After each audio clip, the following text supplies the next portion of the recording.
This session is for 45 minutes. We're just going to throw the questions out and then anybody can answer the question. But please try and keep it short so that the whole idea is that people hear your voices today and they're able to recognize the challenges and all the problems that you go through on a daily basis as persons with disabilities. I'll start with my first question. And the first question was actually contributed by my assistant, Ngozi. And when you decide to answer the question, please introduce yourself so that the audience will know you. And the reason why I was excited about this question is because of the forthcoming elections, 2023 elections. In 2015, I decided to do a Twitter chat with a friend of mine who has dwarfism, very intelligent young lady who is in the social media space. And why did I decide to do that? Because of the elections and how persons with disabilities are supposed to be included in the forthcoming elections that year. Because I had our beneficiaries come to meet me and they told me a lot of things that were quite disturbing. A deaf person will go to get registered and be sent away. Or you have somebody who is blind and the person gets there, the environment is so hostile, stigmatization, marginalization, and all of that. I'm the executive director of the Nigerian Association of the Anglo-Nigeria Welfare Association for the Blind, and also a member of the committee on the United Nations Committee on the Rights of Persons with Disabilities. Thank you very much. Of course, this question is very important, particularly when we're moved to the 2023 elections. We need to know where we stand, whether we have any rights. INEC is the agency responsible for conducting elections. And we know very well that INEC has been working extensively with some disability organizations in order to realize a hitch-free election for persons with disabilities, such as the Inclusive Friends Association. INEC has been working extensively with the IFA. This work includes voter education and sensitization, such as engaging persons with disabilities in the voting process. This also includes making sure that persons with disabilities from different disability, please hold this one. Okay, from different disabilities are given the opportunity for full participation and inclusion. Thus, there must be jingles in sign language or on television, and there should be such information provided in newsprint. Videos should be made be inclusive of all persons with disabilities, including blind and deaf and deaf, blind, deaf persons.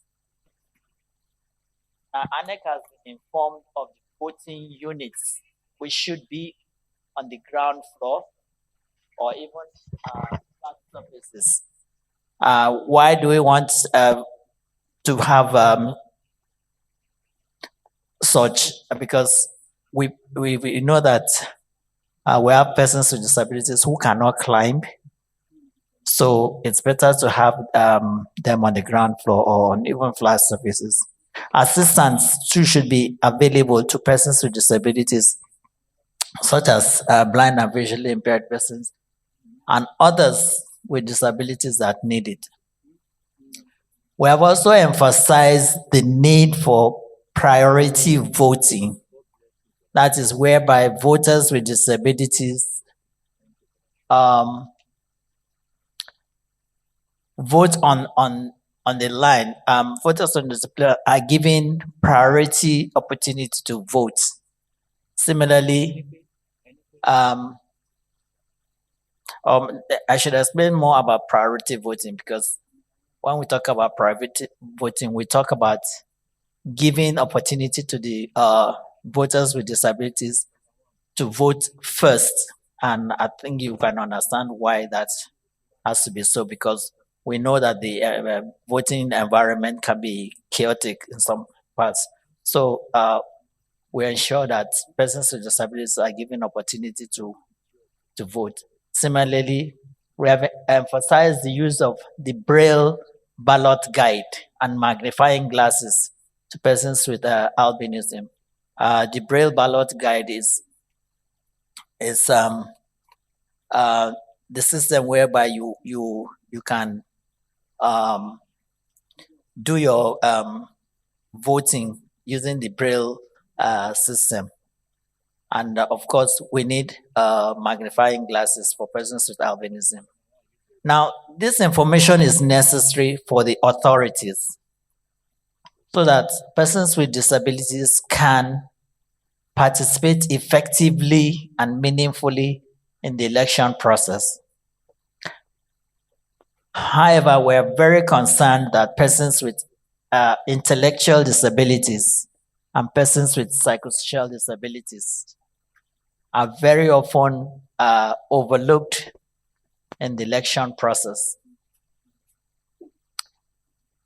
Now, how much of this is consumed by ENIC is much of a guess. It is possible to get all your information across to the authorities, but making the authorities comprehend is another important thing. Now, another very important aspect of electioneering is the various forms available to voters, especially persons with disabilities. Because voters with disabilities too are entitled to be to be elected and to also elect. And I'm sure voters with disabilities too want to stand for elections as well, want to be governors, want to be presidents, and so on. So they're entitled to have that opportunity. Unfortunately, nowadays we hear of various forms for different political parties, where some parties are saying that people want to be elected have to buy forms for 100 million, 40 million, and so on. Now, this is most discriminatory of persons with disabilities. Persons with disabilities definitely will not have the means to be able to do that. Women are given free choices of forms, but persons with disabilities are not being regarded. And that is completely shooting out persons with disabilities from participation in the electoral process. If we want to make the electoral process free and fair for all, then it has to be for everybody. And so it is important. We have informed INEC about our needs, and so it is important that INEC takes into consideration what we have told them, and we hope that INEC will be. Of course, I know that INEC is very supportive of people with disabilities, and we hope that going forward, there will be more room for people with disabilities to be able to participate actively. Well, INEC may not be on the ground at every polling unit, but it's important that they make sure that the various components are put together so that they understand the rights of persons with disabilities to vote. So it is important at every point to ensure that people with disabilities have a right to vote and be voted for. Thank you. Thank you very much. Okay, so very quickly, I remember that in the various elections, young people have come up with various apps covering different issues, from election fraud to rigging to election violence and all of that. So if you're a young person here and you're in the tech space, maybe this is another area that you should also look at. How many people with disabilities actually come to the polling booths to exercise their franchise? I'd would really appreciate that. Thank you very much. Does any of the panelists have anything to quickly add before we jump into the next question? Yeah? Okay. Just very quickly. Good afternoon, everyone. I'm Dr. Gabriel Suji. I'm deaf, but I talk. The reason was I was born here, but I became deaf later. So I'm a senior lecturer at Kwara State University. I'm an American returnee. I came back to Nigeria recently after many years to help develop special education in Nigeria. So now, one more to what Mr. Delami Basharu said now. From my experience in the US, persons with disabilities are always given priority attention, and they are always the first to vote during elections. They take the forefront during elections before other persons go to vote. If the disabled wouldn't vote, others won't vote. When forms are filled, they make room for disability sections there, while persons with disabilities will fill their forms and tender the forms earlier. And persons with disabilities are allowed to vote earliest before others.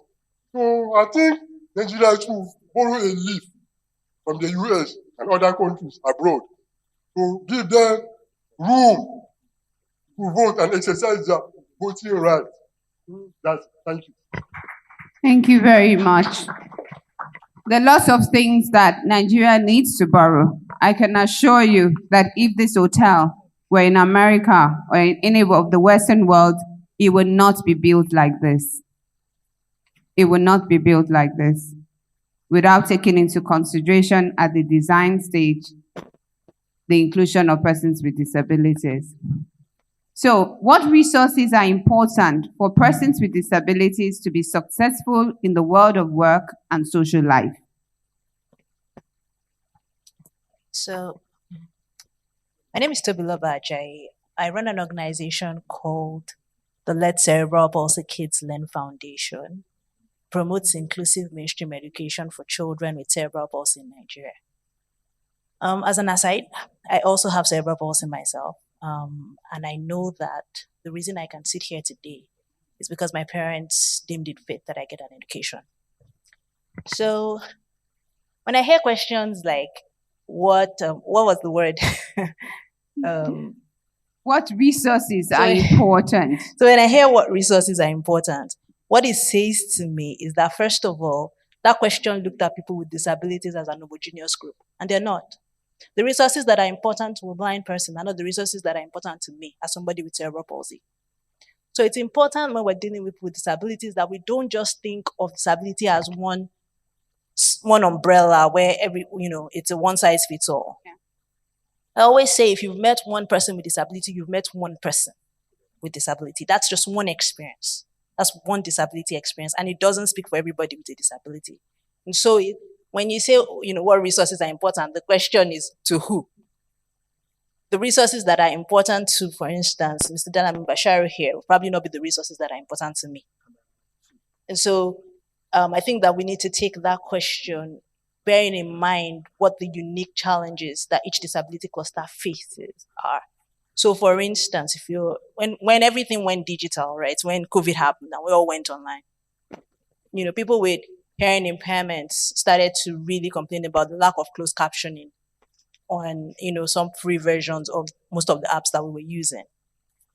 For someone like me, my question was, Now, the question, everybody assumes I can use my hands to mute and unmute myself. What if my hands are not working at this point? What happens with all of these online schooling things?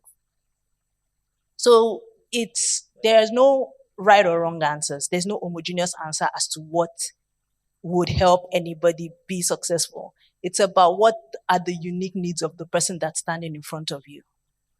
Because the fact that we even have the same disability, for instance, I mean, I always jokingly say that if you've met one person with cerebral palsy, you've only met one person with cerebral palsy.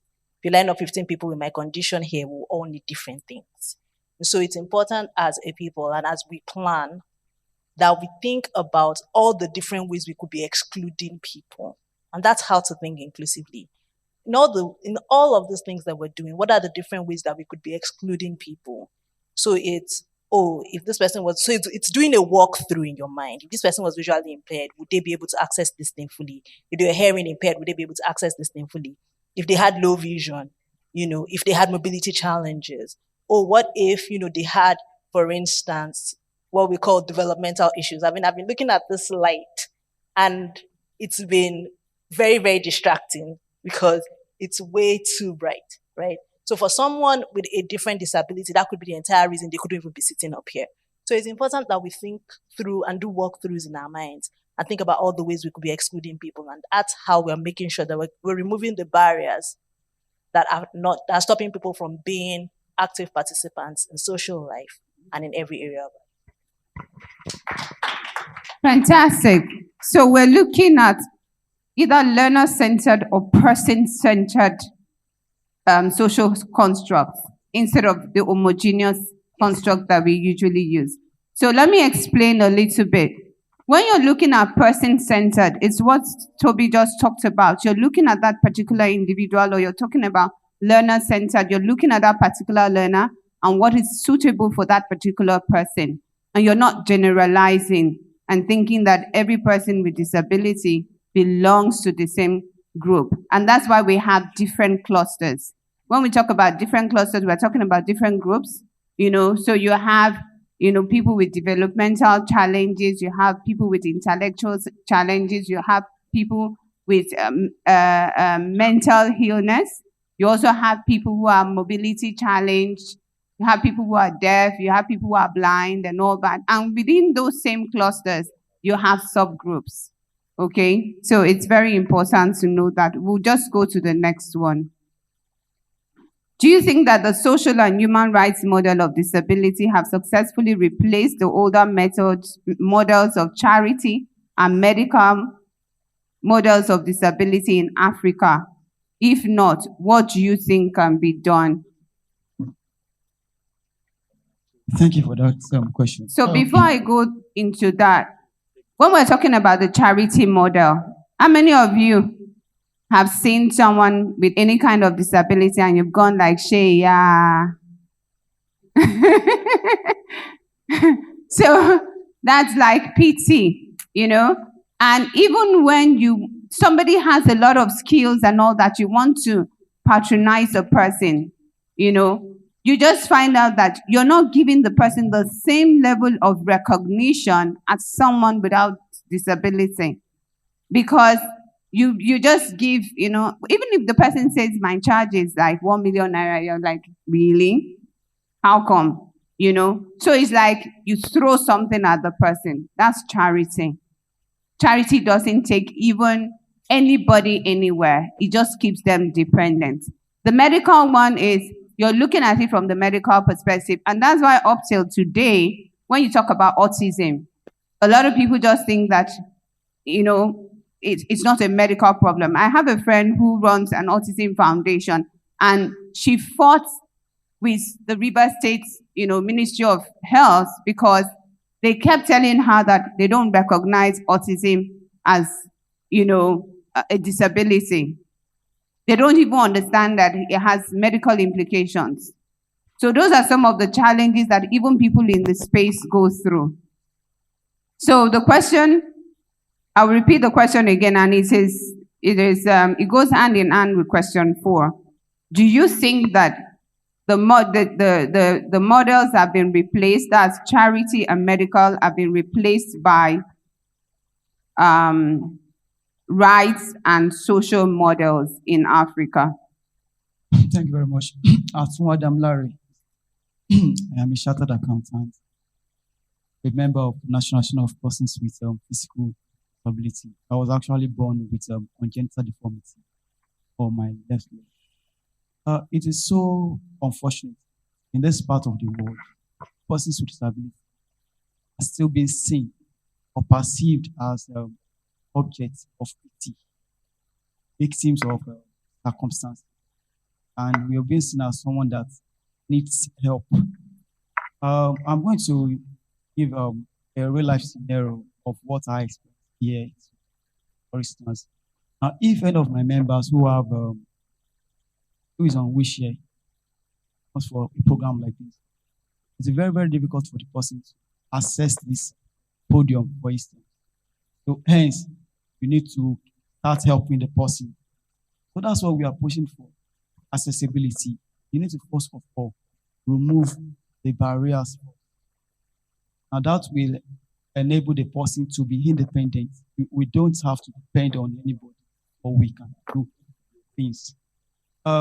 Recently, during the Easter festival, I decided to go to one of the shopping malls.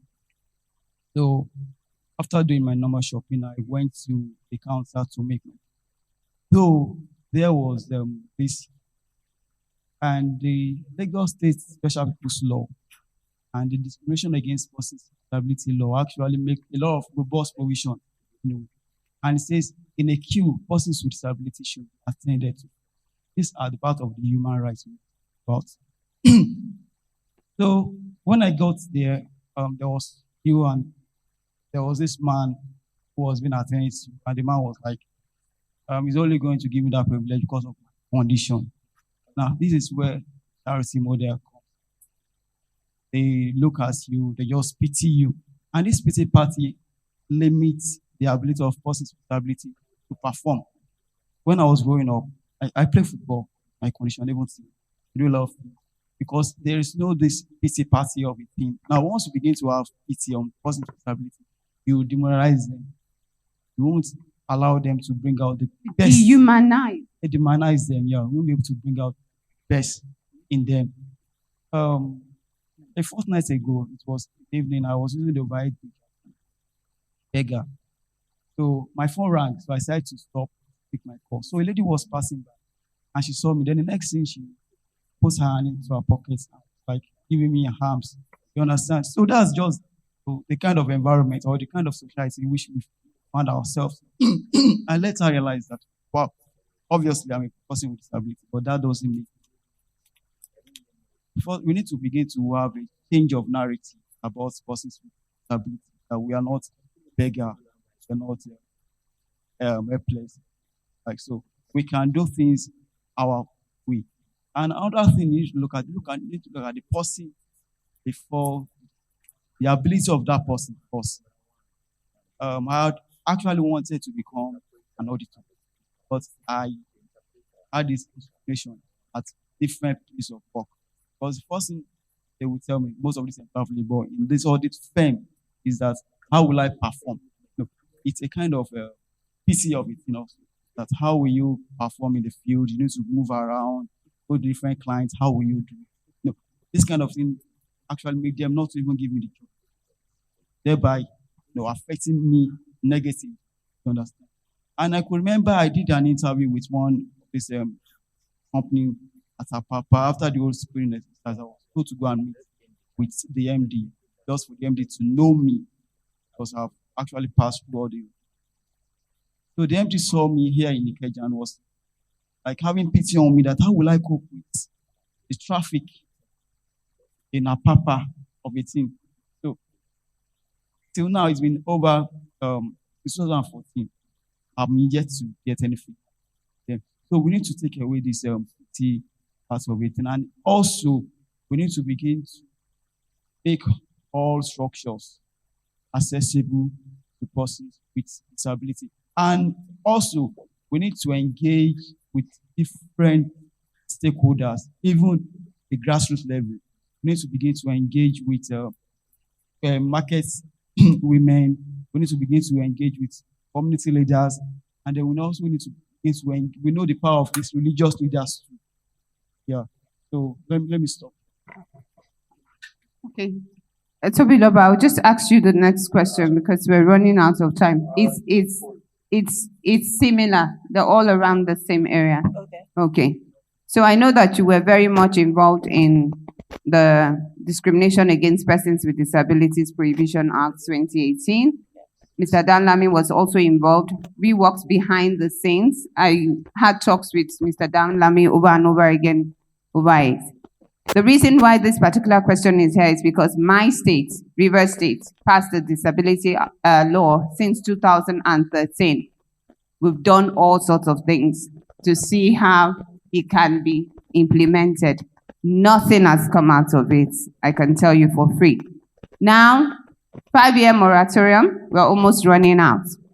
The question is, will it become another obsolete or redundant act in Nigeria? What do you suggest that stakeholders can do to ensure that that doesn't happen? And does it really address the social and rights model, that particular act? Does it really address it the way it is, constructed? So I'll start from the end of the question. Does the act address the social and rights model? Yes, it does. Because Mr. Danlami remembers the amount of hard work that went into trying to make sure that it actually did focus on the rights and social model, as opposed to the charity and medical model. Now, again, as with most laws in Nigeria, a lot of it does not. The thing is that it's hard to contextualize because a lot of the content is basically borrowed from the Convention on the Rights of It's Persons borrowed. with Disabilities. And well, it's reads great. Nigerian laws read great. Yep. We have probably the best written laws in actually most of the world. And I'm serious. I have a master's degree in international law. Trust me. I have read documents. Nigeria writes laws that are beautifully written. The question is that when we are done writing it, is it contextualized enough for us to be able to implement it? The reality in Nigeria, the way the average Nigerian thinks, will they even be able to understand what that law is trying to say? That's what they can tell you. If she was a virtuous woman, we won't be having this conversation. Those are the places of religion and culture, and that's the same thing with disability rights, right? So if we have a 5-year moratorium that's running out. If we're going to see anyway, okay, let me come back. I live in Lagos. Lagos was the first state to pass a disability law. It's been over a decade. So on paper, right, Lagos ticks a lot of boxes. Lagos has ramps. Lagos has inclusive units in public schools. Lagos has the 5% in employment. Question: as a person with disability, sir, how many of the Lagos State ramps can you use? I'm sure you're trying to count because most of them are inaccessible to you. But somebody has ticked a box and said, we've built ramps. Until we educate the people that will implement these laws, they will be there. You might even have a state like Lagos that tries to be the first among the best of implementing things, but it would still be useless because it is still not human-centered design. We're ticking boxes. So it's important that as stakeholders, we sit, and all of us have to decide. If you are in the tech space and you're saying, okay, my own is I want to make sure tech is accessible, sit there and decide this is the hill I want to die on. The truth is that we're all trying to do it all, and that's why nothing is working. We all need to pick a sector and say, this is the sector I want to make accessible. I've picked education. They know me, Lagos. This is the hill we are going to die on. We're going to make inclusive education a reality in Lagos, and not just the paper one, the real practice. And that's what it has become a right. Right now, we have a space for 10 people. We're struggling to even fill that space. Last year, we had a space for 50. we started off with about 30 and it went down to 15. So the question I have is this, so that people in the audience will understand. Is it true that there's a strong bidirectional link between poverty and disability? If this is true, how does it limit people with disabilities from participating fully in development and enjoying the development process? Anybody can answer it. 1 minute answer. So, poverty is both a cause and an effect of disability, right? So, a cause because a lot of the times people that acquire disabilities, especially in Nigeria, acquire it because they were poor.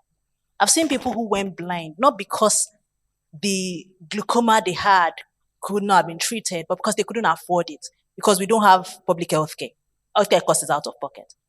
And then, of course, it's also an effect, because then when you are disabled, your cost of living quadruples. So it doesn't matter how much money you're making.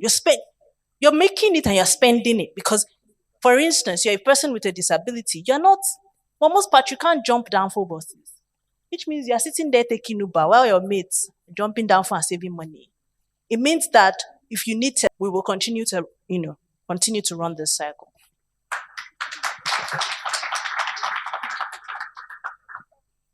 So, yeah, very quickly. All right.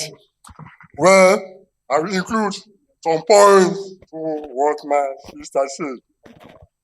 Lots of jobs contributed to poverty among the persons with disability. Also, a lot of life challenges come in. Well, when they lost their job, it's difficult to get new jobs because employers of labor, they are a burden to them. For example, the we need interpreters to function effectively. That costs more money or funds to pay the blind who require guides and all that too. While persons with mobility challenge will require assistance to move around, no ramp to move the building. So all those and with other challenges will make it difficult for employers to hire that or disabled person.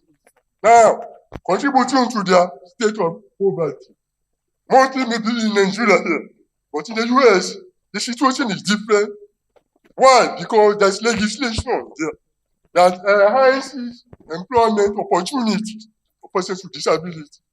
And if employers of labor fail to adhere to the legislation, the disabled can sue them and make fortunes from them. So employers of labor are scared to deny them employment. So now all of us here have the responsibility to advocate for legislative implementation to favor persons with disabilities like us.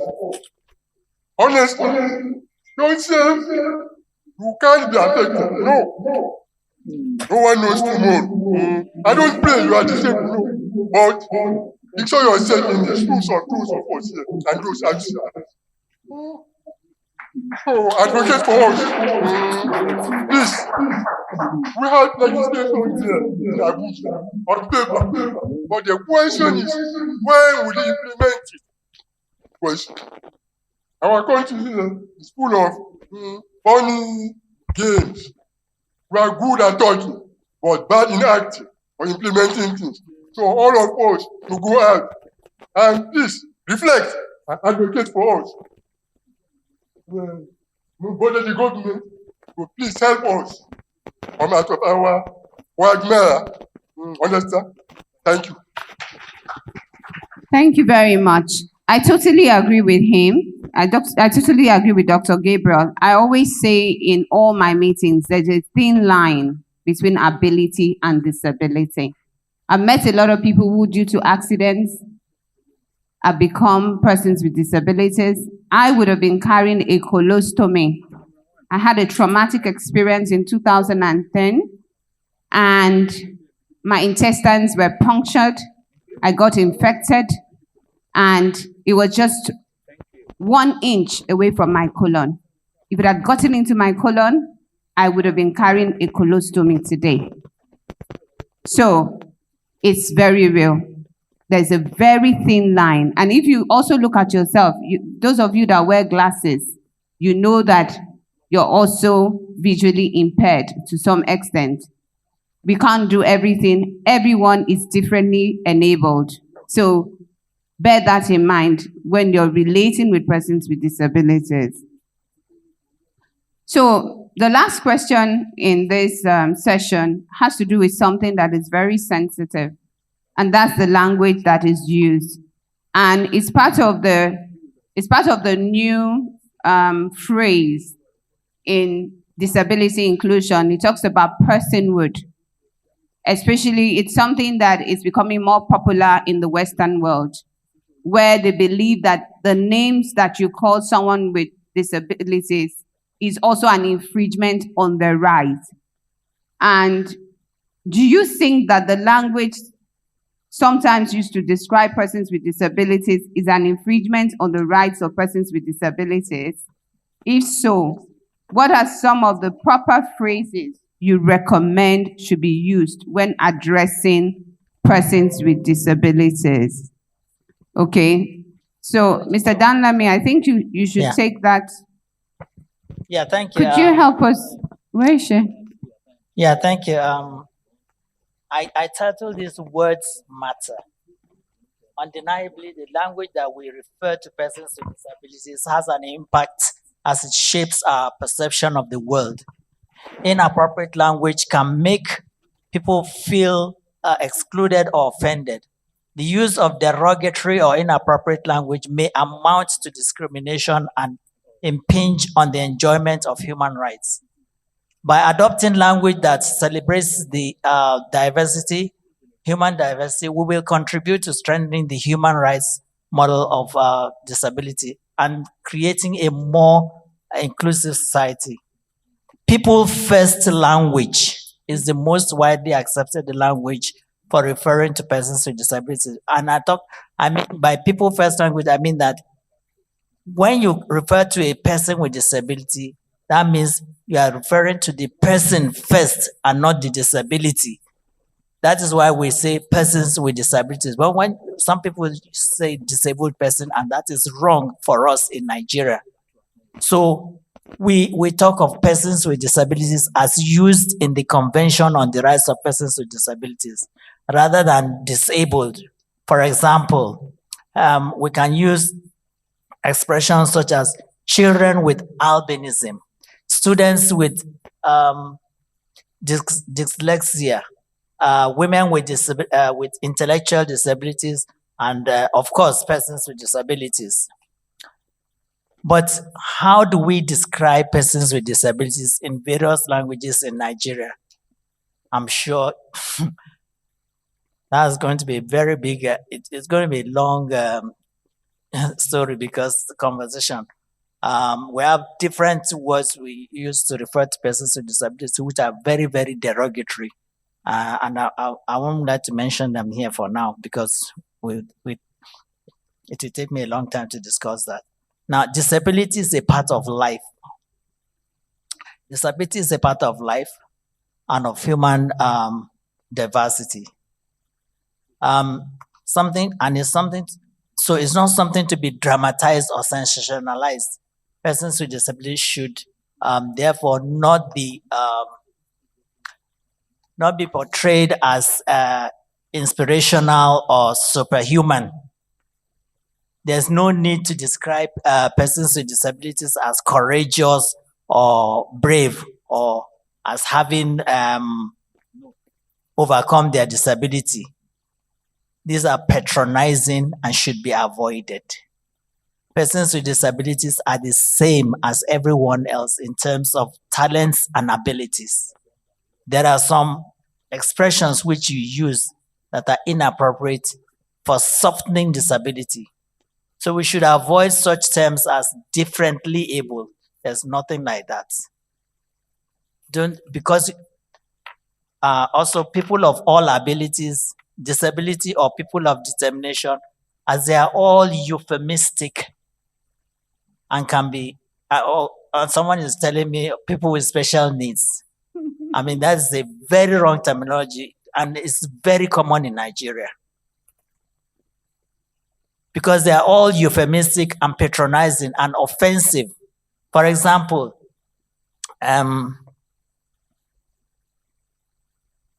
differently able is problematic because some advocates know that we are all differently able in one way or the other. So euphemisms are in fact a denial of reality and a way to avoid talking about disability. The medical model of disability views disability as a health condition that needs to be fixed or cured, where persons with disabilities are not seen as rights holders. Also, the charity model of disability views disability as a burden or a problem that persons without disabilities must solve. This approach of persons with disabilities has been objects of charity and pity, perpetuating negative attitudes and stereotypes. Persons with disabilities should not be referred to as patients unless they are under medical care. We should also avoid labeling persons with disabilities by their diagnosis. For example, dyslexic, as this reflects the medical model of disability. Use people first language instead. Example, persons with dyslexia or has dyslexia. The term victim should not be used unless strictly relevant. It is inappropriate to say that a person is a victim of cerebral palsy. For example, cerebral palsy does not make the person a victim. A victim is a person who has been harmed by a crime or has been subjected to human rights violations. Victims are often seen as vulnerable or helpless. So let us try to avoid using all these terms that I've used. Let us use the proper term for a person with disability. Thank you. Thank you very much. Very, very enlightening indeed. So we'll go to the second panel. If anybody has a question, okay. Just 3 questions, please. Okay. Here's mine. Good afternoon, everyone. I think this is a very interesting conversation. The work that I do is on economic empowerment. Before now, I would have said, what has governance or politics to do with what we are talking about? But the truth is, we cannot separate politics and governance from everything we are doing. In digital inclusion, so I will not use the wrong language. The persons with disability, because I was wondering, because in the work we are doing, we see a lot of vulnerable people, but you still see that there's a lot of potentials in them. So there is ability in every disability. So I was wondering if, as part of your contribution to the forthcoming election, in terms of the fact that we have a lot of voter apathy, have you mobilized yourselves in your various communities to find a way to register to vote? And can you show proof of that so that, we solve the problem of people coming out to vote on election day? That's my question. So that is not, because I observed that you are talking about what the government will do, what we'll do, what all of us will do. What about what all of us will do, including you? Have you registered? How much of you have you registered? How many amongst you have registered to vote? And we commit to coming out that day to make sure that you vote for the right person to be in government. Thank you. Anybody can answer that. Responsibility back to the person who's pointing out something that's actually good, which is what you've just done. But I will answer the question. There's an entire organization called Inclusive Friends Association. that has been working on one thing and one thing only: inclusive elections. And that's an organization that is run by people with disabilities. They were the ones that made sure that we had a braille ballot paper in this country that allows people that are visually impaired to vote without assistance, so that they actually exercise their secret ballot. So yes, people with disabilities are doing a lot to ensure that we're able to exercise our franchise to vote and be voted for. But as long as those who should remove the barriers to participation and presence don't do so. For instance, if you put my polling unit in a 3-story building on the 3rd floor, it doesn't matter that I have registered to vote. It doesn't matter that I came out. What matters is that you disenfranchise me from voting by making sure it's inaccessible to me. So yes, people with disabilities do a lot to ensure that we're able to vote. But we cannot remove the part that needs to be played by those who should remove the barriers to presence and to participation for people with disabilities.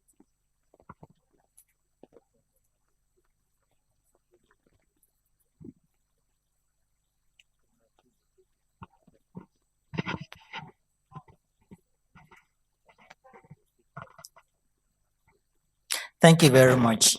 Yes, it's very important.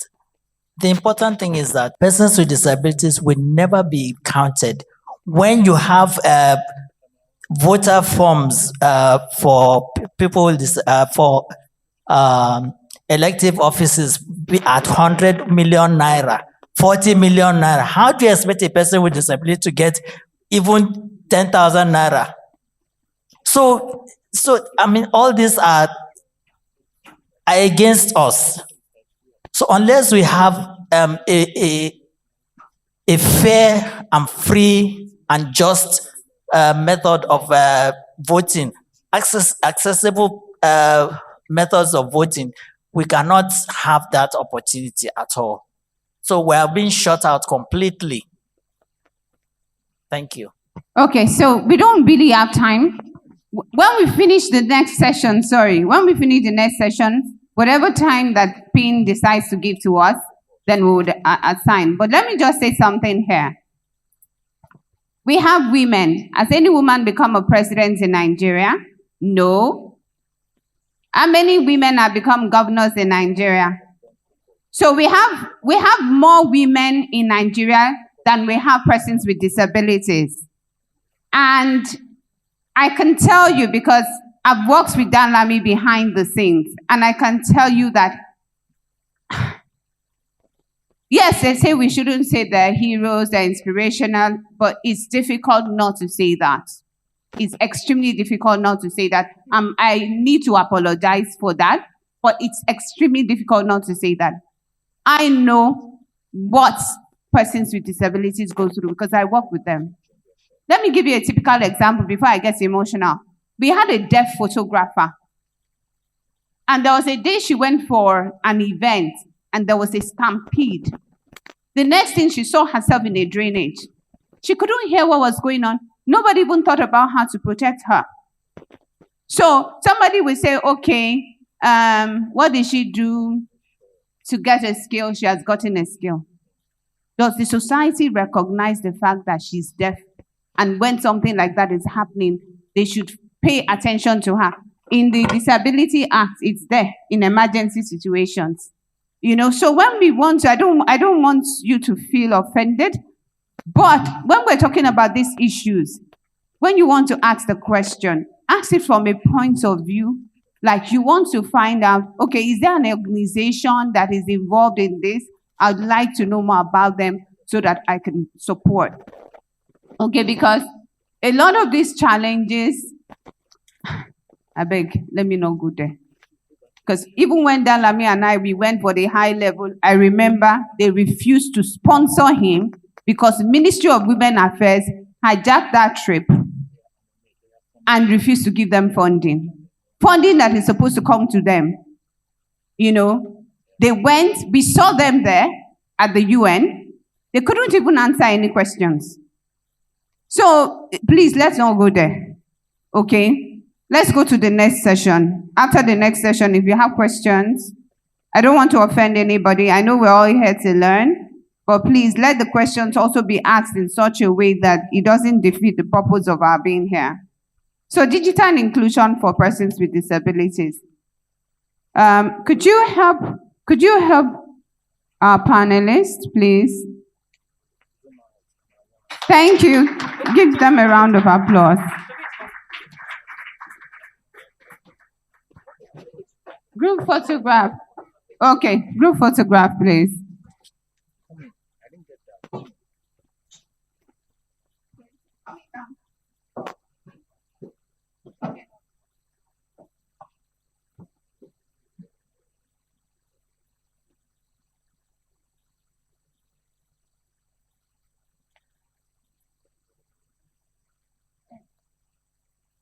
Okay.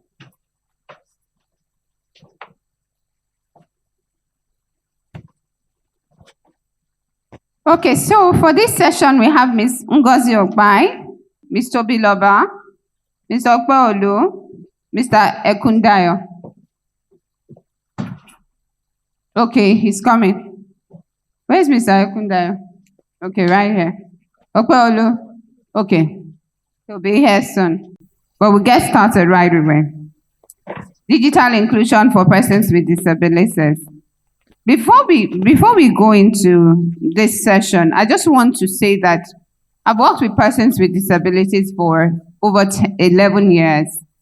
And one of the persons who has really assisted me in this regard is Mr. Dan Lamin, because I didn't really know much about the technical aspects and all that. He has been such a great mentor and very willing to support. He's a member of our advisory committee on disability issues, you know.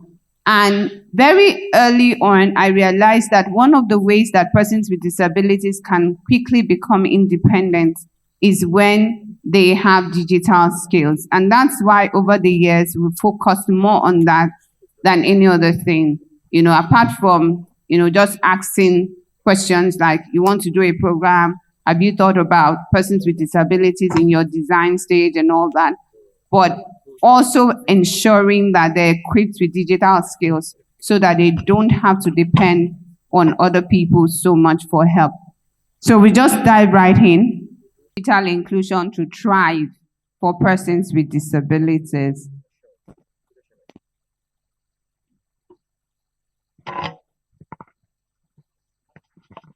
Okay, so stakeholders. That's a very vague term. Because what each stakeholder needs to do, again, needs to be, what's the word I'm looking for? It kind of needs to be individualized to the disability. So say, for instance, we're talking about digital inclusion so let's say fintech. When we think about fintech, we need to think about, you know, are your apps, for instance, are they voice enabled for the visually impaired, right? Is there a way that if I have limited use of my fingers, I'm not disenfranchised using your fintech apps? And that's just an example with fintech. If you're in digital literacy, I always have fun actually poking the digital literacy guys. Because every time they come around and say digital literacy, I say, please, so have you guys figured out how to help those of us who have trouble using our hands in this digital literacy business? I see them freeze because they have never thought about the fact that there are people who cannot use their fingers. There's an assumption that you should be able to use your hand if you are going to use technology. So it needs to be, stakeholders need to stop, like I said earlier, and think, what are the current barriers in the way that we're doing what we're doing that are keeping people with disabilities out? And what do we need to do to remove it? And I know that for a lot of people, because the mindset of around disability is around charity, they stop to say, oh, well, how does this benefit me? The truth is that we need to begin to see people with disabilities not just as objects of charity, but as people who are consumers and therefore people who pay for these services. But if the services are not accessible to me, I'm not going to pay for it. So it's important that we think about people with disabilities as customers instead of recipients of charity. And maybe that will force us to think about how we're disenfranchising them and therefore leaving money on the table. Fantastic, because it's estimated that we have about 1 billion people in the world with disabilities, the highest marginalized group in the world. and about 30 million Nigerians living with various types. Through meningitis. And so the process of, I was a child, I could see very well. I had a lot of aspirations, I had a lot of big dreams of being the doctor and the lawyer and all that. And as at 10, when I lost my sight, it felt like the whole world was crashing and all. And I want to come back or start with technology, they say makes things easy for everybody, but for persons with disability, makes things possible. And so, being a blind girl, I had a lot of fears. Part of the fears, I was transiting from a child to adolescent. So one of my fears was, hey, would I ever have a boyfriend? Would I ever? Okay, so it's sad. So that's one of it. And would I ever be? I know I had a lot of friends, those age 10, 12, 13. They were already having guys talking to them and asking them out and all. So me, I was even having to deal with the fact that I can't see. I lost most of my friends. And it was not even more complicating because I could not see partially. So it was like, are you blind or you can see? At some point, I was like, I don't even know. I really do not know what it is. Several times I've had to cry that God just make me totally blind. Let me just know that I can't see, because it's always very difficult asking for help because they'll look at you very well that, are you sure you're not lying or so? So coming to the social integration, there were a lot of fears. I had fears of, will I be able to move out, go out on my own? Will I be able to even, I was already thinking of when I get pregnant, how will I be able to go for antenatal care? These were my fears as a child. But when I was able to understand what information and technology is, and I want to also make mention of, I have my computer trainer right beside me, Mr. Okweolu. Yes, so I need to really acknowledge the fact that he really trained me to be a computer literate. And so what I do now is, when I understood how to use the computer, how to use my phone, I became a bit independent. I could do transaction on my own. I could go out. Thank God for the technologies we have. You could book a ride to go out. You could do seamlessly anything you want to do because technology has made it possible for us. And also with the digital space, digital assistants, when we talk about, okay, Google, you could ask Google to, please, Google, help me search for this, and he or she answers you fast. We have Siri. Siri could also be very funny, and they're very helpful. Yes, and you have Alexia and all that. So these are what every other person would just see as is luxury. But for persons with disabilities, it's a very important tool.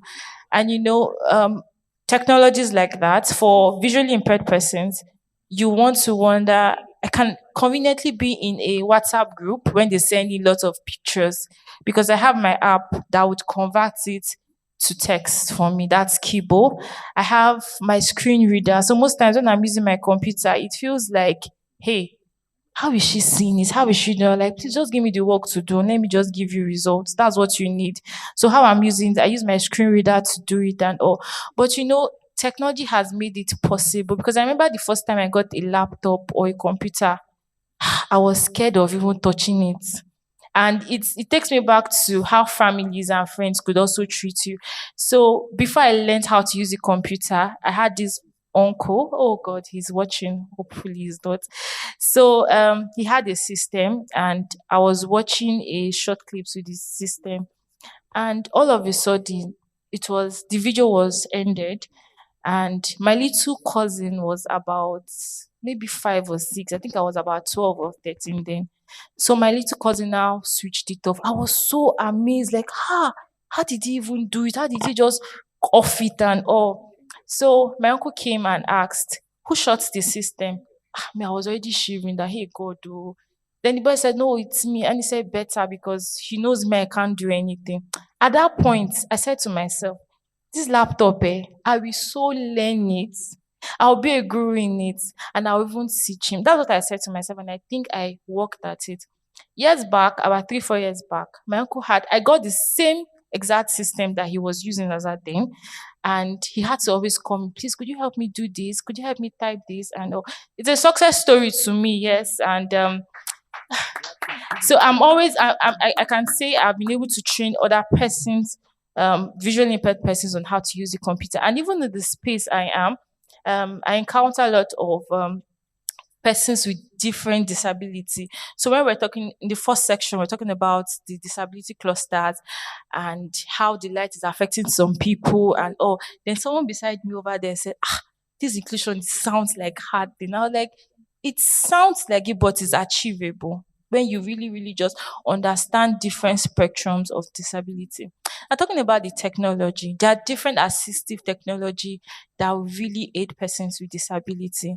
And like what Madam Tobiloba said in the first session, you don't, because you've seen one person with disability, you don't generalize that is what it is.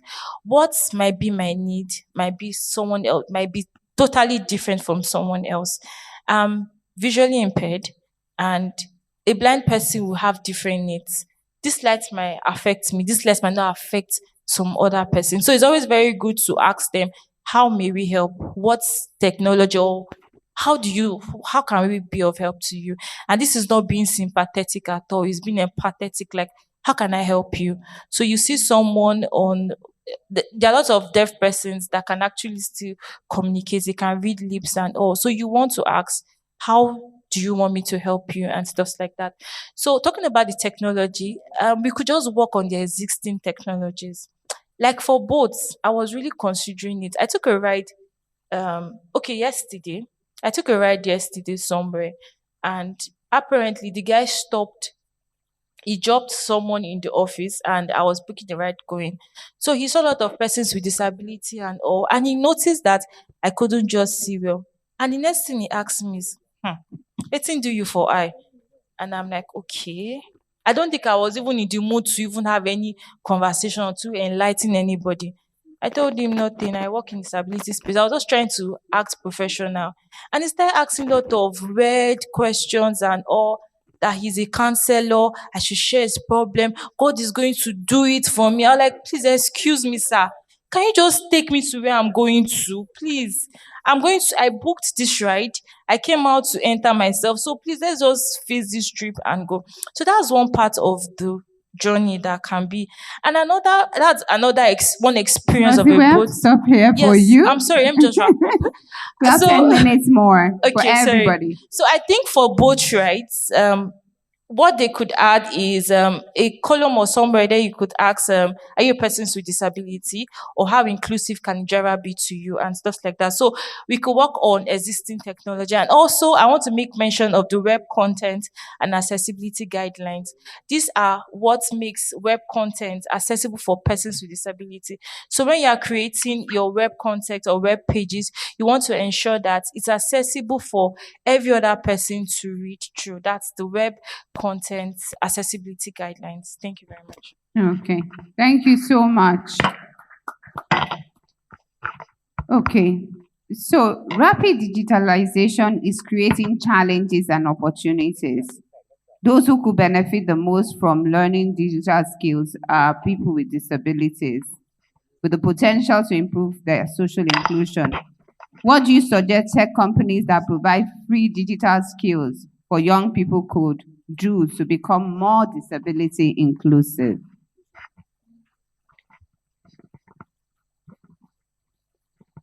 I think, okay. Okay, you want to answer it? Oh, Ekundayo, okay.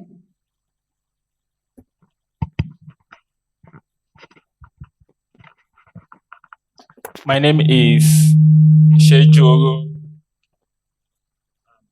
My name is Shejoro Ekundayo.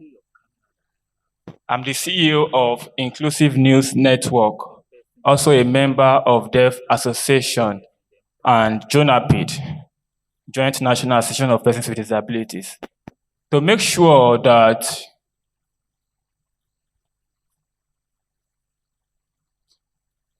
digital training are provided and improved for is that they should train persons with disabilities. I mean, the young people. There is need for making everything accessible for people with disabilities. They have to make sure that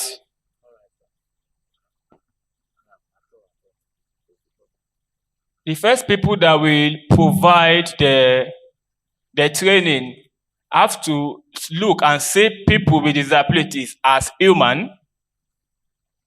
They have to see that, yes, they can do many things. They have many potentials to do so many things. They have so many abilities. So, what they are doing is that they have to make it accessible for people with disabilities and make it inclusive. For example, in the workplace, they have to make sure that people with disabilities are inclusive. Like when they are doing training, they have to make sure that a person with disabilities are included to see that, to look for experience and opinion of persons with disabilities in that workplace. And also, they have to look, when they want to employ or provide employment for people, they have to look at making their website inclusive. For example, the blind persons, we need audio to help them to learn what is on the website, to see that, yeah, they are also inclusive. And also for the deaf person, you see that some deaf people may not read very well. But by making sure that sign language is provided in the video, so that they themselves too can learn what is going on their website. And also, in the word format, their website have to make sure that the words color, the contrast are also in size that will help persons with disabilities and those with low vision, so that they can see what they are providing for them. It is important. What is important is that persons with disabilities needs to be included in everything and making everything accessible for persons with disabilities. Thank you. Thank you very much. Okay. Various legislations at the national, regional, and international level support Article 30 of the Tunis Commitment of 2005. Article 30. The use of ICTs in all stages of education, training, and human resource development should be promoted, taking into account the special needs of persons with disabilities and disadvantaged and vulnerable groups. In your role as an educator, what is the plight of students with disabilities in Africa? That's for you, Okpolo. No, it's not you.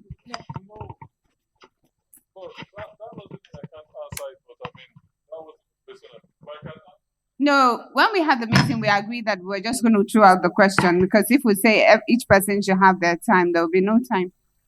It's more like a repeat. Sorry about that. No, you can sit. Okay. Good afternoon, everyone. My name is Okweolu Akinola. I am an assistive technology pioneered computer training for blind persons in Nigeria in the early 90s. Yes, this is about technology. Firstly, I will shock everybody by saying that technology is not technical. It sounds ironical, but actually it's cultural, it's social, it's economic. There are so many things that come into play. Firstly, when we talk of education, education is about information. The purpose of education is to prepare people for participation in the society at different levels. And so, technology has to meet the kind of aspirations of the society. What are the values of the society and all that? And when it comes to persons with disabilities now, how do those people fit into the system in which technology is being applied? I said technology is not technical. And I'll put it this, okay, some time ago I had to do a job in Ondo State, and and I found out that they had supplied the wrong things, despite the fact that they actually asked me when they were making the procurement agreement. I told them this is what to buy, and they bought exactly the wrong thing. And I said it, and somebody there said, "Who even made you a consultant? Get out of here. We're not even paying all your bills and everything." And it became a jar. It became fight just because I was telling them what was right. So when we're thinking of children with disabilities, we have to look at what kinds of skills. What is the curriculum? Now, what is the curriculum trying to put into the minds of these learners? And then what kind of learning aids will ensure that that skill level, that skill type that we're trying to impart on all learners, not just the learner with disabilities, can get to this person with disabilities. And we don't consider, those are things to consider. Second thing is personnel. Do we have people who can handle the learning aids? In Nigeria today, we have a school for special persons, I think, Federal College of Education, Special Oyo. And I've spent about 3 decades trying to fight that school because their curriculum is obsolete and they're not producing anything that will help children with disabilities to learn. Most of the lecturers in Oyo cannot use computers. I've been using computers for over 30 years. I don't understand it. And they want to teach the youth who are going to compete in the labor market with every other person in the digital world. So I said technology is not technical. It is not. Anyway, so that is it. That is the first thing we ought to consider. So I'll go back. What do we think about when we are thinking of getting technology to persons with disabilities? I've said the first one. Firstly, we must understand that accessibility and technology work hand in hand. If technology is not accessible, it is useless. And it is not just about persons with disabilities. When you say disabilities, what do you mean disabilities? There are people, okay, we look at people who have seizures. Do you, as a person, consider someone who is epileptic, who lives with epilepsy?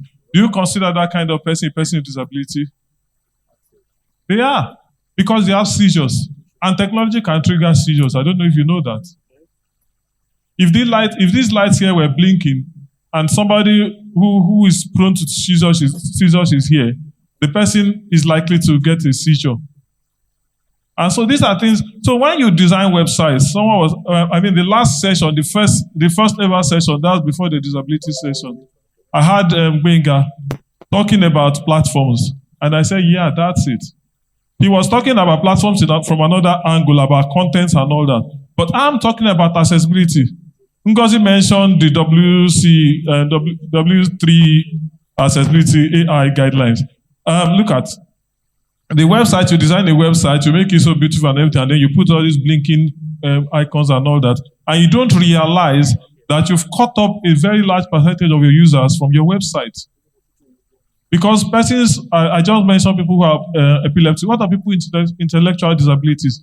Sorry, the temperature here is a bit cold for me. I don't know why I didn't come with a jacket today. So maybe my voice is sounding a bit shaky. Well, I'll try my best to be, maybe I should stand so that I'll be a bit warm. I don't know, is there allowed to stand? Oh, thank you. Okay, so I was saying accessibility and technology. So when you talk of technology and disability, it is not just about being blind, not about being deaf. There are some things, there are hidden disabilities. There are even, every day, new disabilities are being discovered. There are things, and technology is even bringing out some. There are the people who call digitally disabled. They are persons with disabilities in their own right. And someone was mentioning the fact that some people cannot use their hands and legs very well, and they have to engage with technology. Those kind of people use their mouths. I know somebody who is totally paralyzed from her neck downwards, and she's a technology expert. Now, what she does, she just uses her eyes to use technology. She blinks. That's all she can do. So we have what we call switches. Because at the end of the day, computer is binary. It's either a yes or a no. So it's either your eye is blinked or it's not blinked. Huh? And that's what is riding on. So we have this constitution. Secondly, laws. Recent research shows that even the big tech companies, and I'm talking about people like Microsoft, Google, and co, that research shows that they comply with accessibility and technology accessibility only because, or mainly because, there are laws that they have to abide by. And if they don't abide by those laws, they will be penalized. So talk of consequences. Because there are consequences for inaccessibility, companies are spending a lot of money in making sure that the premises and their technology are accessible. And like in everything else, accessibility is something you don't retrofit. It doesn't work. It's more expensive for you, and usually you don't achieve the maximum standards that way. Same thing with technology. So making technology accessible to persons with disabilities starts from the design stage, starts from the planning stage. We talked, Ngozi was mentioning Siri and all those. Do you know that there are people I know that people are employed in Apple. That's full-time employment. The only thing they do is to monitor Siri and how Siri interacts with people and to see how they can improve on it. Siri, that a lot of people in Nigeria don't even know exists. Thank you so much. We've overshot our time. Okay. So we have 5 minutes for questions.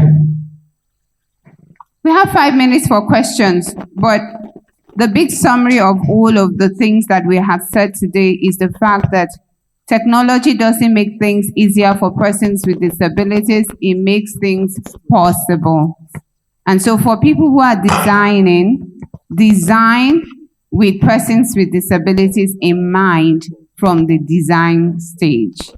So I'm going to give priority to those who had questions before, but please go straight to the point. And then my panelists, when you're answering, you have just 30 seconds to answer. I don't know how possible that is. I know I was right there with her before I had to walk away, so.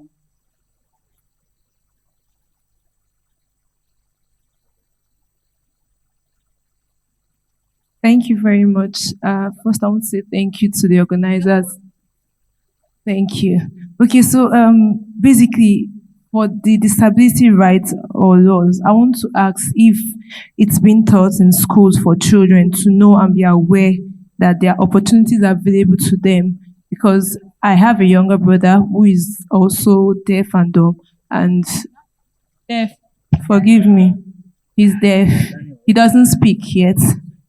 Okay, so, and honestly, this is the first time I'm knowing about these opportunities that are out there, because we've never really had this opportunity. And today is the first time I'm finding out why he didn't want to go to the college at Oyo State. Right now, he's just somewhere and he's in school, yeah, but I don't know what to do after he comes out of school. I don't know if he can get job opportunities. Sometimes he sends me some numbers to say, okay, call this person and ask them if I can work with them. Then on the digital space, he's good with arts and crafts. So I want to find out how can someone like him come up with his skills? How can he develop it? How can he get something doing? Thank you. Very quickly, that's the space in which I work. Last year, we trained some people, and one of them, a deaf guy, he did graphic design. He's an artist. His works are on social media, and he's selling his artwork on social media. He designs, and he's a fantastic designer. Okay, so like we said, the digital space is one area that you can get him focused on. So if you can handle graphic design, that's something that he can also do. Okay, sorry, I have to rush it. The next question.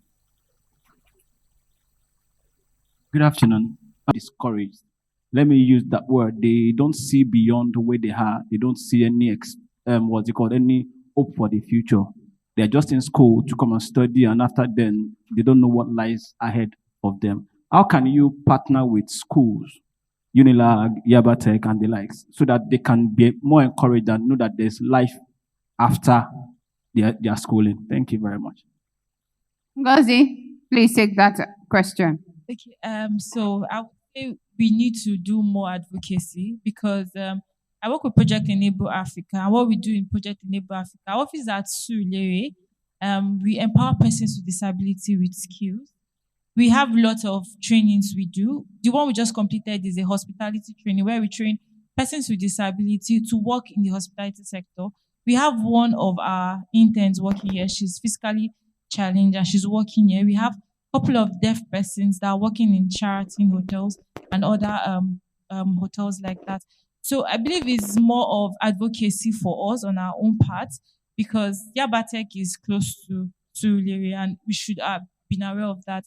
So I think maybe we'll talk about that much later privately. We could just talk about they can get connected to our programs or our projects and also get empowered. Then basically, And is there anything like, because some of them pointed something that somehow like this other man, yes, he said something like someone tried to help him out on something, and then he felt he was being pitied, because you cannot stop people from showing you mercy. It is normal with every human being. Once you go through things, like there's this mental. Okay. So it's not showing them mercy. The thing is, sorry, calm down. It's not showing them mercy. It's God that shows mercy. The thing is this, like I was sharing with Tobiloba, I'm not a feminist. I like to be spoiled. In fact, I told my husband after my death experience that my name is Obiageli. I've come to eat wealth. I came back a second time to eat wealth. So I think it just depends on people's perspective and the way that you approach them. So for example, even if you want to help someone with disabilities, it depends on, like, you don't just go and hold their hand. You should ask, do you need help? Don't just go and grab their hand. If it is somebody who is mobility challenged, the crutches that he's using, they are his legs. It's like somebody coming to grab your legs. So even if you want to help him with his crutches, do you mind if I pick it up for you? And what you see as a barrier, they're just trying to be independent. So tomorrow, when you're not there, what happens? Okay, so you just need to, just the simple courtesies of, do you need help? How should I help you? It's very important, and not just assume. And even when they are with an escort or a companion, don't address the companion, address them. Because they're human beings, yes, they're human beings like you, so you address them and say, I'd like to help you with this, and give them the rights. They're not being proud. Give them the right to say, no, thank you, I don't need your help, I can manage. Okay? And if they also show you how they want to be helped. Like today, I learned a lot from Tobiloba. She said, no, don't help me from my left. My right is better. And I cannot be offended if you're trying to help, there's no need for offense. If you're offended, then it means that you're not trying to help.